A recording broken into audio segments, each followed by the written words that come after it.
Em nome do Pai, do Filho e do Espírito Santo. Amém. Coroa da Santidade. Continuando as virtudes, caminhando nas virtudes. Masculinidade e feminilidade.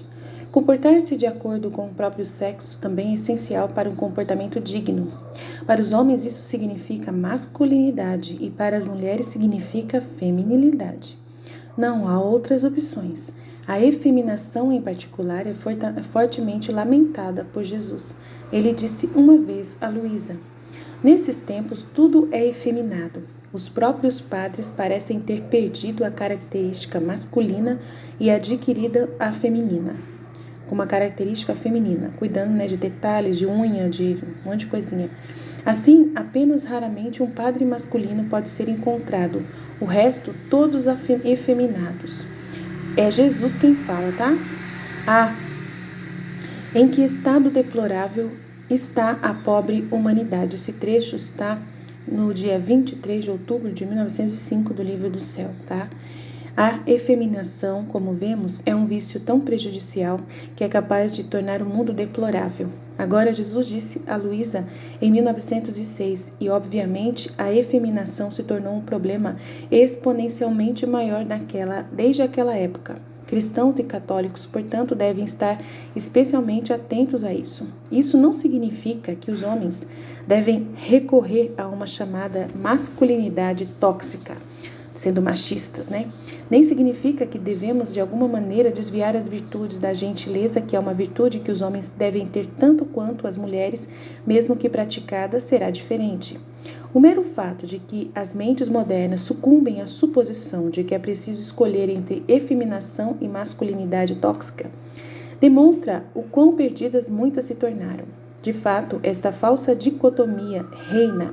Hoje, muitos homens que veem que a efeminação é um problema que tendem a reagir de maneiras terríveis, apenas adotando muitos outros pecados que de forma alguma combatem os vícios da efeminação. Tornam-se sexualizados, obcecados com esportes e levantando pesos, competitivos e argumentativos, obcecados com temas gratuitos violentos na mídia e na música. Tem uma expressão agora dos homens também, que agora eu esqueci o nome da expressão, mas tem homens que não querem mais saber de mulheres, que estão tendo essa masculinidade tóxica, que não querem saber de mulheres, não querem mesmo, não querem relacionamento com mulher, quer usar a mulher como, só quer ter um relacionamento consensual com a mulher só. E daqui a pouco eles vão, para poder fazer o sexo com uma pessoa, sair com uma pessoa, daqui a pouco eles vão fazer um contrato. Só para sair, só para o primeiro encontro, daqui a pouco eles vão fazer um contrato para a pessoa assinar.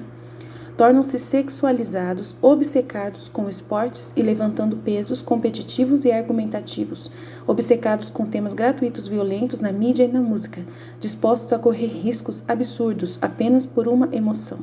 Tornam-se impuros e vulgares em suas conversas, rudes em sua conduta e talvez até fisicamente abusivos. Tudo isso é totalmente trágico e só piora o problema. Em vez de precisamos voltar para a verdadeira masculinidade, que é encontrada em homens que desejam disposição para sacrifícios, liderança, proteger e defender o que é bom, verdadeiro e bonito, sem nenhum cuidado com o que custa.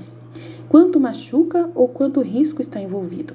É encontrado nos pais que retornam a ser lugar de chefe em suas famílias, assegurando, não importa o que esses sejam lares de santidade e impedindo, não importa o que, a invasão de qualquer mal neles. Pode ser encontrado em maridos que dão a vida por suas esposas. É encontrado em mais homens se tornando sacerdotes, e esses sacerdotes se tornando modelos de verdadeira masculinidade. É encontrado no trabalho manual sendo exaltado como merece, e os homens não têm mais medo de sujar as mãos. É encontrado em homens que se aproximam e aceitam as missões que são particularmente difíceis ou perigosas para que as mulheres não precisem, por exemplo, serem policiais, soldados, bombeiros, construções, trabalhadores, guardas de segurança, etc. E esse avanço deve existir não apenas nas escolhas de carreira, mas também na vida cotidiana. Por exemplo, há uma perturbação na sala? Homens, dê um passo à frente e resolvam o problema. Não há assentos suficientes em um evento? Homens, sejam os que estão de pé. Alguma coisa difícil em casa precisa ser resolvida? Homens, cuide do que quer que seja. Não importa o quanto você não goste do pensamento, as circunstâncias exigem que alguém sofra frio, calor, risco, fome, etc. É os homens. Sejam o que eles suportam ser, pois Deus os fez assim. É encontrado em um retorno cavalheirismo. Pode ser encontrado em homens fisicamente extenuante em vez de sentar em seus sofás assistindo, e ficando com a barriga, aquele barrigão, fisicamente extenuantes, que por sua vez recebem milhões de dólares para jogar na frente das câmeras. Da mesma forma, precisamos também de um retorno à verdadeira feminilidade, que é encontrado em mulheres que buscam disposições para serem educadoras, domésticas, mestras, professoras, reservadas, modestas. É encontrado em mulheres que desejam ser mães novamente, e mães também de muitos outros filhos, sendo professora e mestras, ao invés de sucumbir às mentiras do modernismo, que seu valor é encontrado apenas em graus e carreiras, e que 1 ou 2 filhos são suficientes. É encontrado em mães que desejam criar seus próprios filhos em vez de pagar creche e trabalhar no lugar dos homens, para fazer isso por eles. Pode ser encontrado em esposas que se submetem aos seus maridos. Pode ser encontrado em mais mulheres se tornando irmãs religiosas em ordens tradicionais. É encontrado no comportamento casto e reverente das mulheres, inspirando os homens a serem puros e piedosos. É encontrado em mulheres exibindo sua feminilidade com sua virtude, em vez de sucumbir àquela feminilidade falsa feminista ao qual a mulher quer ser o homem hoje em dia. E pecaminosa de roupas indecentes, maquiagem, joias excessivas, mudanças de corpo e outros mais efeitos, sem delicadeza. E buscando uma sofisticação exagerada, uma paquera excessiva, tendo iniciativa sexual, compras, sapatos caros, milindres, obsessão com a aparência, etc. geral. Talvez a arena mais importante na qual a verdadeira masculinidade e feminilidade sejam fundamentais para o sucesso seja o casamento, com cada cônjuge assumindo prontamente o papel que lhe é apropriado. Queridas esposas, sua família precisa do amor, calor, paz e alegria que somente um coração feminino pode dar. Caros maridos, sua família precisa de liderança, força, consistência, firmeza, proteção e somente sua cabeça pode dar.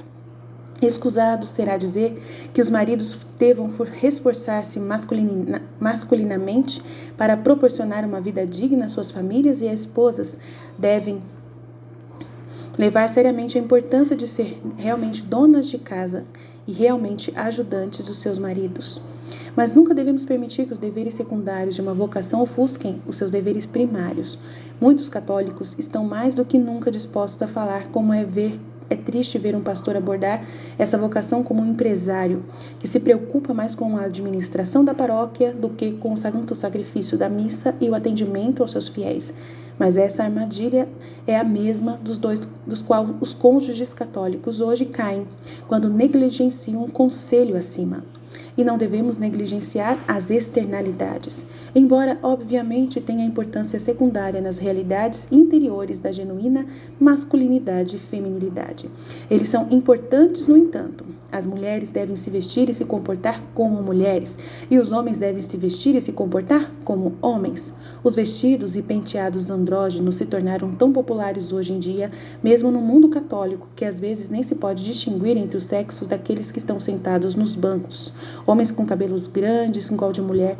Isso é historicamente sem precedentes e inevitavelmente prejudicial para a sociedade, que depende para o seu bom funcionamento da complementariedade do sexo e a vida fora disto, que nessas coisas superficiais da vida cotidiana. Infelizmente, às vezes acontece, com o aumento da idade, ocorre o aumento dessa abordagem andrógena ao cabelo, ao vestuário e ao comportamento, mesmo que o oposto deva ser verdadeiro, e quanto mais velho se envelhece, mais ele ou ela deve exibir comportamento de acordo com o seu sexo e assim inspirar as pessoas mais jovens a fazer o mesmo.